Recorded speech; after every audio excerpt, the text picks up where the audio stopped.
Pat earlier this morning talked about you trying to lay this foundation down for the program. I know you're critical of this group, especially with how the first 20 minutes shook out against Utah.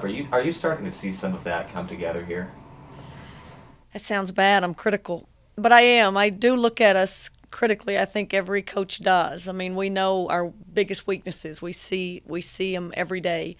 I think I think we've shown signs of what we're capable of, and I think we've shown more consistency of showing signs of that.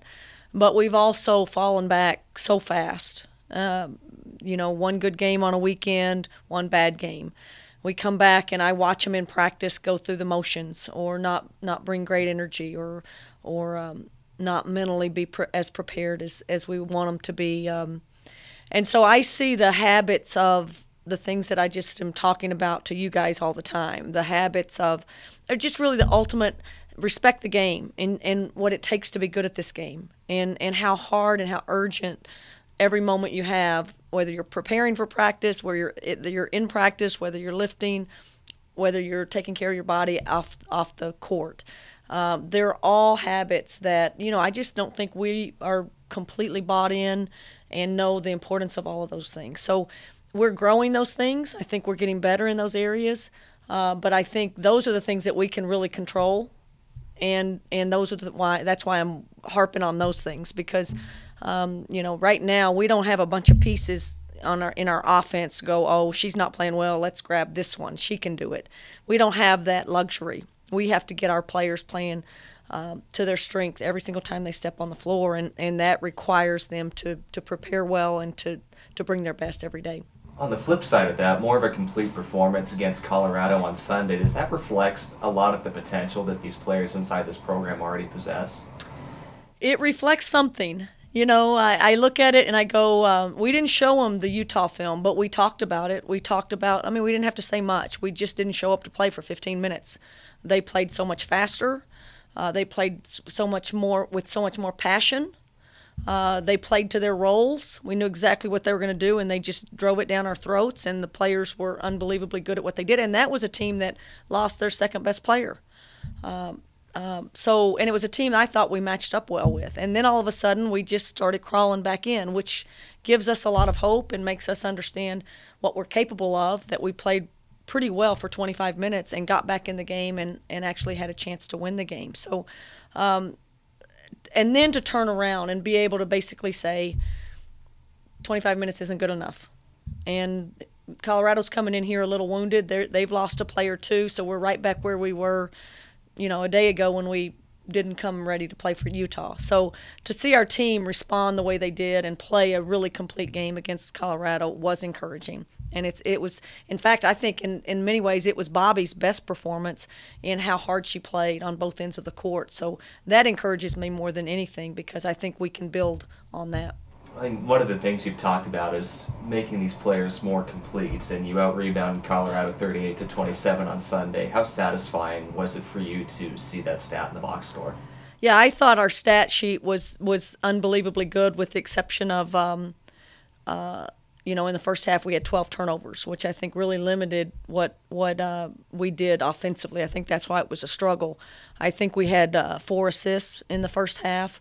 And then we finished the game with 18 assists, so we had 14 in the second half and only 4 turnovers in the second half. So we finished with 18 and 16 turnovers. So that stat to me really we always look at when we look at the stat sheet, we look at assists, because I think if we're moving the ball, things that we're preaching about, don't let it stick in your hands, pass the ball, don't dribble out the shot clock. If we have a high number of assists, it's been a good day for us. We rarely look at rebounds because we're always on the short end of it.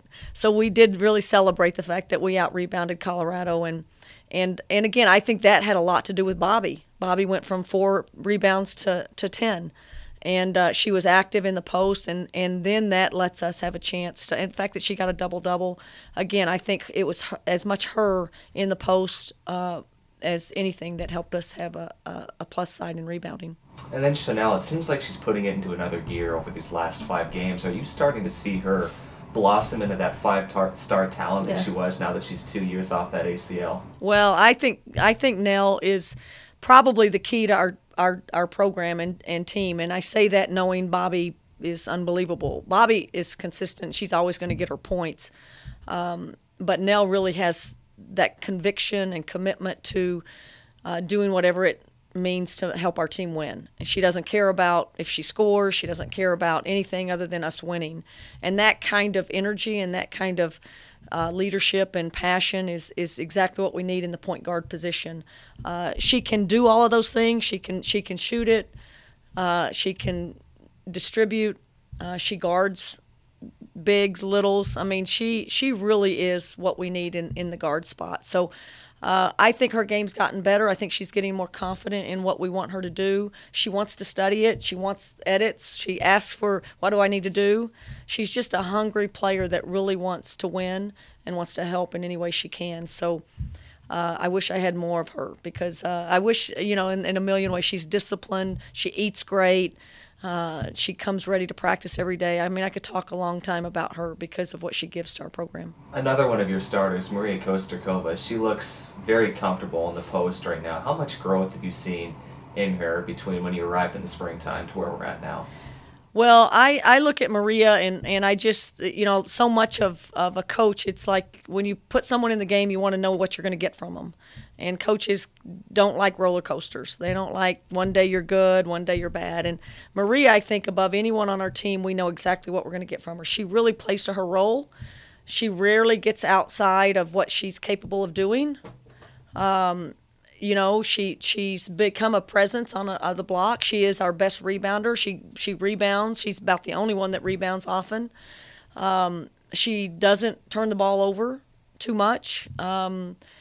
And again, she's having to match up with bigs and communicates well defensively. And I just love that about her. She is a coach's dream in the sense that she doesn't try to do more than she's capable of doing. And I think she's gotten comfortable with the ball getting to her in the post. She knows the kind of moves she needs to make to score. We need her to score. I love it. If she can get to 10 points, 8 to 10 points, and then knowing that she's going to get close to 10 rebounds a game, that would be amazing if we could make her a double-double player for us. That's when we know we're going good, if we can get her in double digits. Then this weekend, heading to the Bay Area, Cal and Stanford are not only two talented teams, they have some height as well. What does your team need to really focus in on to be successful this weekend? It's going to be a great challenge. I look at Cal and obviously they're player of the year type candidate in the post, and quite frankly, that's a post player type that we don't want any part of for the most part. We haven't done well defending a big post presence, and this is Anigwe is just a whole nother level of athlete, of committed to rebounding, two areas that again are difficult for us to match up with. It's going to be a real team effort to try to slow her down and to try to keep them doing what they like to do, which is, feed her, give her the ball in the post, and then offensive rebounding, things that we don't defend very well. We've got to defend defensive rebound as a team. So great challenge to go there. It's an 11 o'clock game, so you can expect that high-pitched screaming kids' day, so an environment that's going to be tough to play in, but clearly we'll have great energy in the gym. So that's a great challenge for us, and then to turn around and play Stanford, who, I just love the way they play. It's how I want us to play. I love their system, and they just have tremendous talent at every spot. A lot of options, a lot of weapons, and you can't make mistakes against them, or they'll put 90 points on the board real fast. So, two tremendous programs. I look at Cal; they're 1-3 in league, but they're still ranked 24th in the country. So that just tells you the depth of our league and the challenges that we have to go against every day out. Tara's done so much for women's basketball at Stanford, and Coach Gottlieb has had some success at Cal as well. Just 9-10 months in already, what have you learned from coaching against them and then just being in coaches' meetings alongside coaches like that? Well, I keep my mouth shut when I go to the Pac-12 coaches' meetings. I like to just listen to the experts around the room, especially being the new person in the room. I've known Tara for years. We actually went into the Hall of Fame together. So we had a great weekend that week, and have always loved the way Tara runs her program and how she develops her players and what she's done for women's basketball. It's just for anyone that's getting into the profession, she's one of those that you look toward, and she's so willing to help. She would do anything to help, and she sat next to me at the coaches meeting and just gave me advice the whole time. Lindsay's amazing. She's just, I think, brilliant in so many ways. She has a strong voice in this league with these coaches, has everybody's respect, and has done a phenomenal job at the Cal program and before that. But it's fun to watch someone so smart and savvy in all of women's basketball issues, and her along with Corey Close, who does so much with the NCAA and WBCA and things like that. It's fun to be in a league like this. Anytime I'm in those rooms, I just want to be a sponge and grow from the experts in the room.